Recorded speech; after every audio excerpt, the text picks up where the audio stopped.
সুপ্রিয় শিক্ষার্থীবৃন্দ, কেমন আছো তোমরা? সৃষ্টিকর্তার অপার কৃপায় নিশ্চয়ই তোমরা ভালো আছো।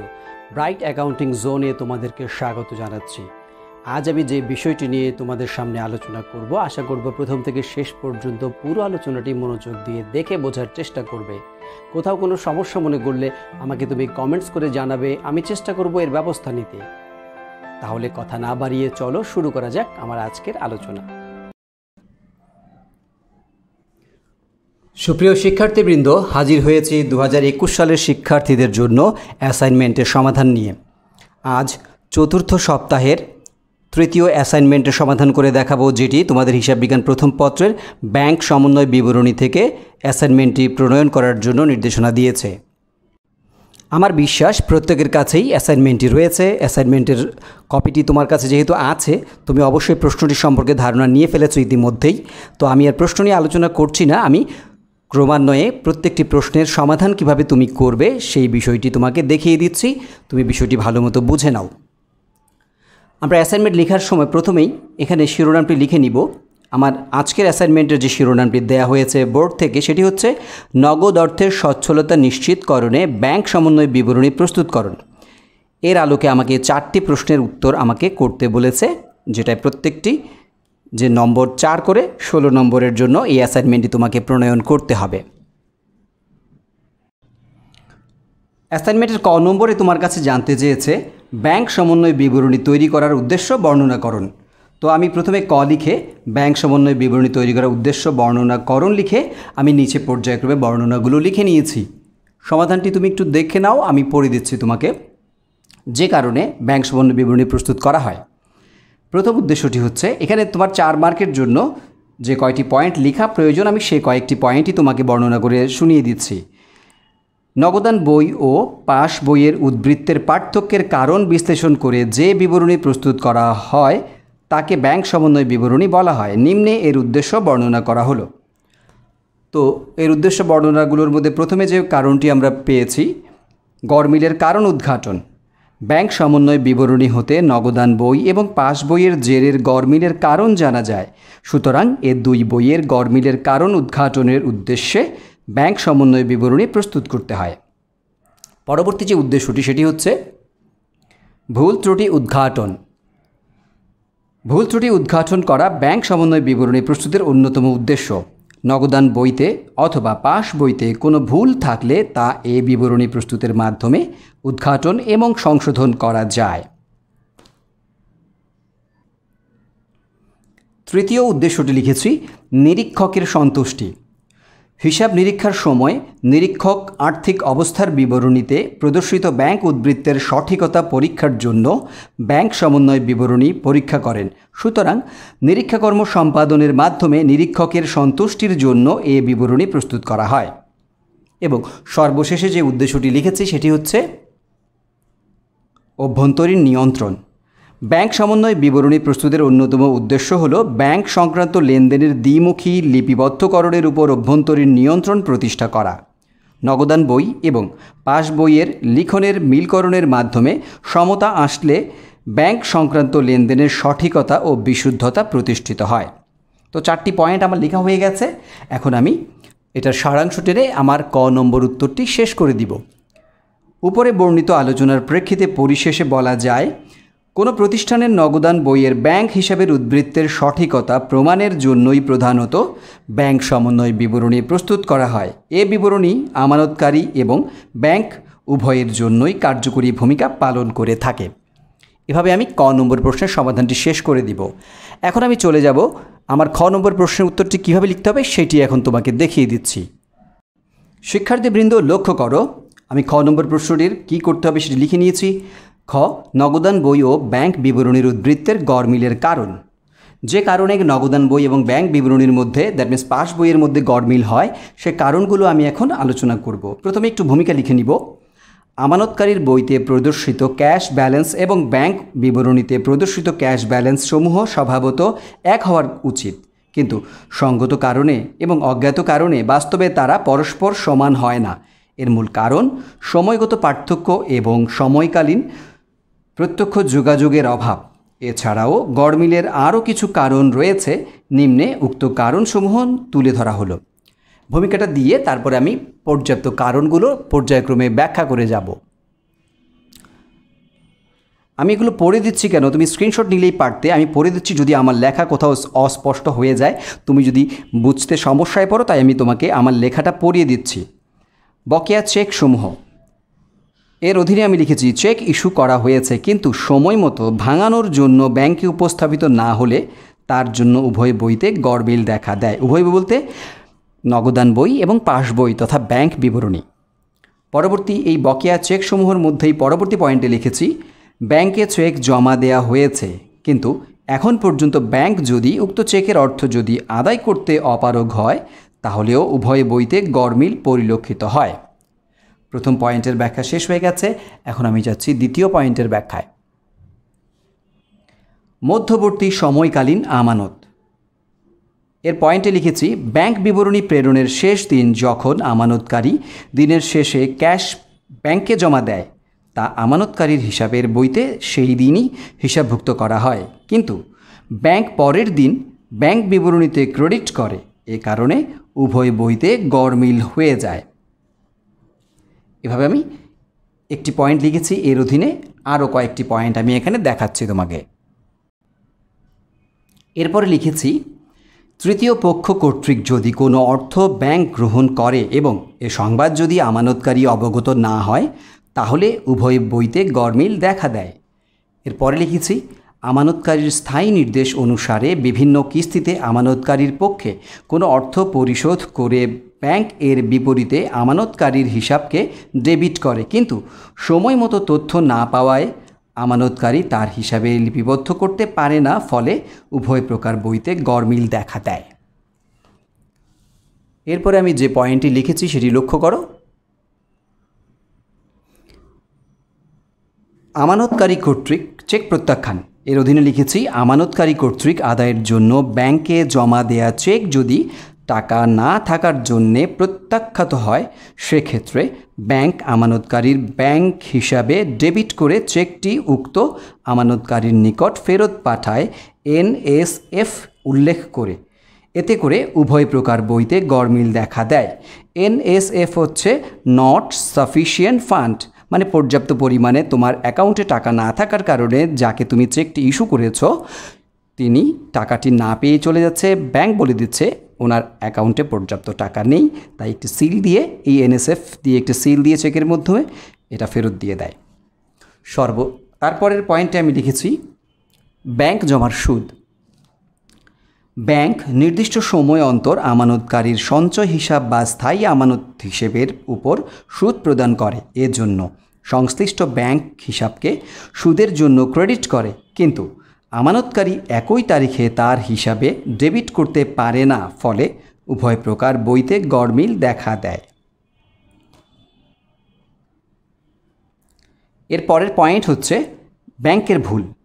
ব্যাংক যদি ভুলবশত কোনো পরিমাণ টাকা আমানতকারীর হিসাবে ডেবিট বা ক্রেডিট দেখায় এবং ইহা যদি সঠিক সময়ে সংশোধন করা না হয় তাহলে উভয় প্রকার বইতে গড়মিল পরিলক্ষিত হয়।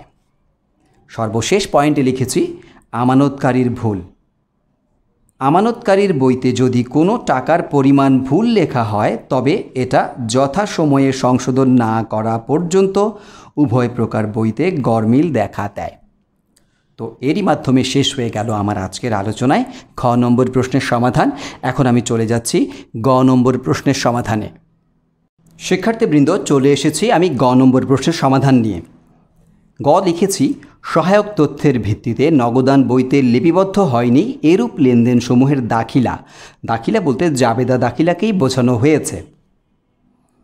সবুজ ট্রেডার্স জাবেদা দাখিলা, তারিখ, হিসাবের নাম ও ব্যাখ্যা, খতিয়ান পৃষ্ঠা, ডেবিট টাকা, ক্রেডিট টাকা লিখে তারপরে আমি চলে এসেছি আমার সমাধানে। যেহেতু অঙ্কটি 2020-21 সালের জুন মাসে প্রস্তুত করতে বলেছে তাই আমি এই জাবেদাগুলো সবগুলোই জুনের 30 তারিখে প্রদান করব।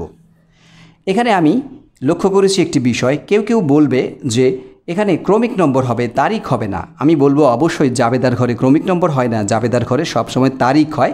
সবগুলো তারিখ একই তারিখে হবে। যেহেতু এটা সমন্বয়ের কাজ করছি আমরা, কিছু ভুল ত্রুটি হয়েছে সেটা উদ্ঘাটন করার চেষ্টা করছি, সেই ক্ষেত্রে অবশ্যই এখানে তারিখ হবে, তবে সবগুলো একই তারিখ হবে। যেই দিন হিসাবকালটি শেষ হচ্ছে সেই শেষ দিনেই আমাকে এই জাবেদাটি করতে হবে। আমি তোমাকে রেফারেন্স হিসেবে তোমার উচ্চতর ক্লাসের অথবা তোমার পাঠ্য বইয়ের থেকে আমি কিছু রেফারেন্স দেখাবো যে এখানে আসলে ক্রমিক নম্বর লিখলে হবে না, এটা লিখতে হবে তারিখ। আমি সমাধানটি শেষ করে তারপরে আমি তোমাকে দেখিয়ে দেব। প্রথম সমাধানটি করেছি, ব্যাংক হিসাব ডেবিট ৫,০০০ টাকা, প্রাপ্ত লভ্যাংশ হিসাব ক্রেডিট হচ্ছে ৫,০০০ টাকা। ব্যাখ্যায় লিখেছি ব্যাংক কর্তৃক লভ্যাংশ আদায় হিসাবভুক্ত করা হলো। পরবর্তী জাবেদাটি লিখেছি প্রদেয় হিসাব ডেবিট ১০,০০০, ব্যাংক হিসাব ক্রেডিট ১০,০০০। ব্যাখ্যায় লিখেছি ব্যাংক কর্তৃক প্রদেয় হিসাব পরিশোধ হিসাবভুক্ত করা হলো। এরপরে লিখেছি পরবর্তী ঘটনার জাবেদাটি। এটা নিয়ে অনেকের সাথে কনফিউশন হবে, অনেকে এটা নিয়ে দ্বিমত পোষণ করবে। এখানে দ্বিমতের কিচ্ছু নেই, আমি তোমাকে বিস্তারিত বুঝিয়ে দিচ্ছি এটি কেন হয়েছে। এখানে একটি ভুল হয়েছিল, প্রশ্নে ভুল নয়, বরং যে প্রতিষ্ঠানের অঙ্কটি আমরা করছি সেই প্রতিষ্ঠান একটি ভুল করেছিল, সেই ভুলকে শুদ্ধ করার জন্য আমাকে এই জাবেদাটি দিতে হয়েছে। আমি তোমাকে উদ্দীপকটি একটু দেখিয়ে তারপরে ব্যাখ্যাটা বোঝানোর চেষ্টা করছি। তুমি একটু লক্ষ্য করো, তুমি নিশ্চয়ই অবগত আছো, তোমার কাছে এই কপিটি রয়েছে। ৬ নম্বর পয়েন্টে যে কথাটি বলেছে, তুমি লক্ষ্য করো ৬ নম্বর পয়েন্টে যে কথাটি বলেছে সেটি হচ্ছে প্রাপ্য হিসেবে নিকট থেকে প্রাপ্ত ২,০০০ টাকার একখানি চেক নগদান বইতে ভুল করে বা ভুলে ২ বার ক্রেডিট করা হয়েছে, অথচ ব্যাংক বিবরণীতে যথারীতি ক্রেডিট করা হয়েছে। ব্যাংক বিবরণী সঠিক রয়েছে, তাহলে আমি ভুলটা করেছি কোথায়? আসলে ভুলটা করেছি আমি আমার নগদান বইতে। আমি কারো কাছ থেকে যখন চেক পাই, চেক পেলে আমার জাবেদাটি হয় ব্যাংক হিসাব ডেবিট, দেনাদার হিসাব ক্রেডিট। যার কাছ থেকে চেক পাই তাকে ক্রেডিট করি, দেনাদার ক্রেডিট করি। কিন্তু ভুল করে আমি যদি ক্রেডিট করে ফেলি ২ বার নগদান বইতে, এটা তো ডেবিট পাশে লেখার কথা, আমি ভুলে লিখে ফেলেছি ক্রেডিট, তাহলে ভুল করেছি, এটাকে শুদ্ধ করতে হবে এবং যেটা হওয়া উচিত সেই জাবেদাটি দিতে হবে। তো তোমার কাছে অ্যাসাইনমেন্টের কপি রয়েছে, এখন আমি একটু লিখে তোমাকে বিষয়টি আরেকটু ডিটেইল বোঝানোর চেষ্টা করছি। শিক্ষার্থীবৃন্দ লক্ষ্য করো, আমি যখন দেনাদারের কাছ থেকে চেক পাই তখন আমি যে জাবেদাটি দিতাম বা দেওয়ার কথা ছিল সেটি ছিল ব্যাংক ডেবিট ২,০০০, প্রাপ্য হিসাব ক্রেডিট ২,০০০। এই জাবেদাটি আমার দেবার কথা ছিল, কিন্তু উদ্দীপকে পরিষ্কার বলা আছে যে এই কাজটি আমি না করে আমি যে কাজটি করেছি সেটি আমি লিখছি। এখন তারা যে ভুলটা করেছে সে ভুলটা হচ্ছে তারা ২ বার নগদান বইয়ের ক্রেডিট পাশে লিখেছে। তো ২ বার যদি ক্রেডিট পাশে লিখে প্রাপ্য হিসাব ডেবিট ২,০০০ আর ব্যাংক হিসাব নগদান বইয়ের ক্রেডিট পাশে ভুলে লিখেছে ব্যাংক হিসাব ক্রেডিট লিখেছে ২,০০০, এ ভুলটা একবার করেনি, তারা করেছে ২ বার। তাহলে আমি এই জাবেদাটি আরও একবার লিখতে পারি, না লিখে আমি কী করি, টাকাটা যোগ করে দিই। তাহলে ঘটনাটা কি ঘটেছে দেখো, এখানে ৪,০০০ টাকা ক্রেডিট করা হয়েছে, ব্যাংক হিসেবে ৪,০০০ টাকা ক্রেডিট করা হয়েছে, কিন্তু করার কথা ২,০০০ টাকা ডেবিট, ভুল করে যেটি করেছে ব্যাংক হিসেবে ক্রেডিট লিখে ফেলেছে ৪,০০০। এখন আমার করণীয়টা কি? আসলে আমাকে এখন যে কাজটি করতে হবে, প্রথমত এই কাজটি করতে হবে, ব্যাংক হিসাব ডেবিট করতে হবে ২,০০০ টাকা। কিন্তু ওই যে আমি ক্রেডিট পাশে ভুলে ৪,০০০ টাকা ক্রেডিট করেছি, ২ বার ক্রেডিট করেছি, তাতে ২,০০০, ২,০০০, ৪,০০০ টাকা ক্রেডিট হয়েছে। এখন এটাকে তো আমাকে শুদ্ধ করতে হবে, এটাকে এখন আউট করতে হবে হিসাব থেকে। আউট করার জন্য এটাকে এখন কি করতে হবে, ডেবিট করে দিতে হবে। এই ক্রেডিট অ্যাকাউন্টের যে ৪,০০০ টাকা এটাকে এখন ডেবিট করে দিলে সংশোধন হয়ে যায়। এটা আমি প্রথমে সংশোধন না, সাধারণ এই জাবেদাটা আমি দিব, এইটা দেওয়ার কথা ছিল, ভুলে আমি এটা দিয়েছি। এখন কি করতে হবে, সঠিক জাবেদাটি ২,০০০ টাকা লিখে আমাকে এই ভুল জাবেদায় ক্রেডিট যে করা হয়েছে ৪,০০০ টাকা সেটাকে আবার ডেবিট করে দিতে হবে। তাহলে ডেবিট মোট হবে ২,০০০ আর ভুলের জন্য ক্রেডিট হওয়া ৪,০০০, ডেবিট হয়ে যাবে ৪,০০০, তাহলে মোট ডেবিট হবে ৬,০০০, এখানেও ৪,০০০ যোগ হয়ে এটা হয়ে যাবে ৬,০০০ টাকা ক্রেডিট। দ্যাট মিন্স সঠিক জাবেদাটি হচ্ছে ব্যাংক হিসাব ডেবিট ৬,০০০, প্রাপ্য হিসাব ক্রেডিট ৬,০০০। এই কারণেই মূলত এটা হয়েছে, এভাবেই তোমাকে সমাধানটি করতে হবে। এবার তুমি সমাধানে বিষয়টি লক্ষ্য করো। এই যে ব্যাংক হিসাব ডেবিট, প্রাপ্য হিসাব ক্রেডিট 6,000 টাকা। ব্যাখ্যায় লিখেছি প্রাপ্য হিসাবের নিকট হতে প্রাপ্ত 2,000 টাকা ভুল করে দুইবার নগদানভুক্ত হয়েছিল, যা সংশোধন করা হলো। এটা ভুল করে আমি ক্রেডিট করে ফেলেছিলাম, এটাকে এখন সংশোধনী দিয়ে দিলাম। তো চলে যাচ্ছি আমার পরবর্তী জাবেদায়, শেষ জাবেদায়। লক্ষ্য করো এখানে লিখেছি ব্যাংক জমাতিরিক্তের সুদ হিসাব ডেবিট 5,000, ব্যাংক হিসাব ক্রেডিট 5,000। ব্যাখ্যায় লিখেছি ব্যাংক জমাতিরিক্তের সুদ নগদানভুক্ত করা হলো। এরই মাধ্যমে শেষ হয়ে গেল জাবেদা। আমি বলেছিলাম কেউ কেউ বলবে তোমাকে এখানে এটা তারিখ না ক্রমিক নম্বর হবে। একটি কথা অবশ্যই খেয়াল রাখবে, জাবেদায় কখনোই তারিখ উপরে হয় না। কেউ কেউ বলবে উপরে তারিখ হবে, না, কখনোই নয়। যে অঙ্কে এখানে তারিখের কলাম হয় সেই অঙ্কের উপরে শিরোনাম আকারে কখনোই তারিখ থাকে না। আবার খেয়াল করো, যে অঙ্কে তোমার এখানে শিরোনাম আকারে উপরে তারিখ থাকে সেই অঙ্কে কখনোই এই পাশে তারিখ বা ডানে বামে কোনো তারিখের কলাম থাকে না। তুমি একটু কমন সেন্স খাটিয়ে তুমি তোমার বই পুস্তকের মধ্যে যে সমাধানগুলো আছে এগুলো একটু মিলিয়ে দেখবে, তাহলে আমার সাথে তুমি একমত হতে পারবে। বাস্তবে আসলে তাই। এখন আমি তোমাকে রেফারেন্স হিসেবে দুটো বইয়ের কিছু কাজ আমি দেখিয়ে দিচ্ছি। শিক্ষার্থীবৃন্দ লক্ষ্য করো, এটি অনার্স লেভেলের একটি বই, সেখান থেকে তোমাকে আমি রেফারেন্সটি দেখাচ্ছি।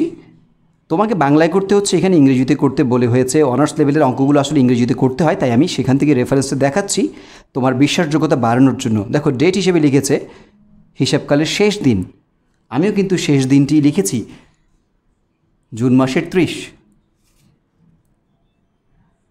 এখানে জাবেদার উপরে কিন্তু কখনো তারিখ হয় না, তাই তারা তারিখ লিখেনি, হিসাবের নাম লিখেছে, টাকা লিখেছে। আধুনিক নিয়মে আসলে এখানে ডেবিট ক্রেডিট না লিখলেও চলে, তাই আমি আমার জাবেদাতেও ডেবিট ক্রেডিট লিখিনি। আসলে এটা একটা বৈধ নিয়ম।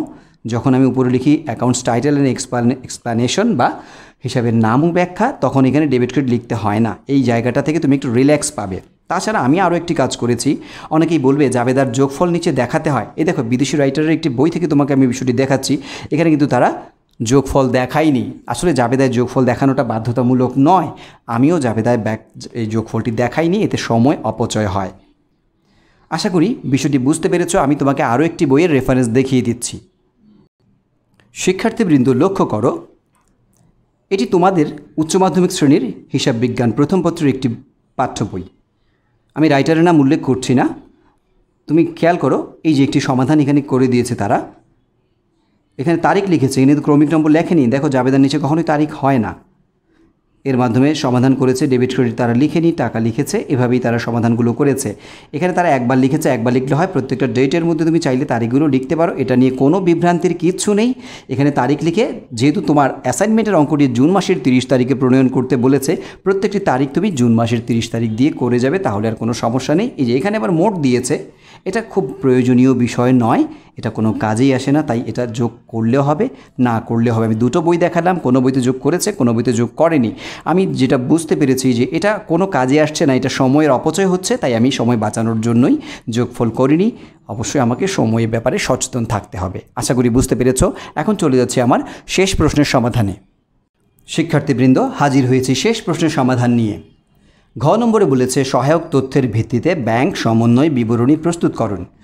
শিরোনাম লিখে নিয়েছি সবুজ ট্রেডার্স ব্যাংক সমন্বয় বিবরণী 2021 সালের 30 জুন তারিখে প্রস্তুত। দেখো এই যে আমি এই অঙ্কের উপরে শিরোনাম আকারে তারিখ লিখেছি, এখন কিন্তু এখানে কোনো তারিখের কলাম হবে না, এই বিষয়টি খেয়াল রাখবে। পর্যায়ক্রমের সমাধান হিসেবে লিখেছি নগদান বই অনুযায়ী ব্যাংক জমাতিরিক্ত উত্তোলন 60,000 টাকা ছিল। এরপরে এর সাথে যে আইটেমগুলো যোগ হবে সেগুলো আমি পর্যায়ক্রমে লিখে নিয়েছি, তুমি ভালো মতো বিষয়টা দেখে নাও। ব্যাংকে জমাকৃত চেক ব্যাংক কর্তৃক আদায় হয়নি 10,000 টাকা। ব্যাংক কর্তৃক প্রদেয় হিসাবকে পরিশোধ নগদানভুক্ত হয়নি 10,000 টাকা। ব্যাংক জমাতিরিক্তের উপর প্রদত্ত সুদ নগদান বইতে লেখা হয়নি 5,000 টাকা। মোট 25,000 টাকা। 60-এর সাথে 25 যোগ করে যোগফল হচ্ছে 85,000 টাকা। এরপরে এখান থেকে আমি বিয়োগ করার মতো যে আইটেম আছে সেগুলো আমি পর্যায়ক্রমে বাদ দিয়ে পুরো সমাধানটি দেখাচ্ছি তোমাকে। বিয়োগের আইটেম হচ্ছে ইস্যুকৃত চেক ব্যাংকে উপস্থাপন করা হয়নি 20,000 টাকা। ব্যাংক কর্তৃক লভ্যাংশ আদায় নগদান বইতে লেখা হয়নি 5,000 টাকা।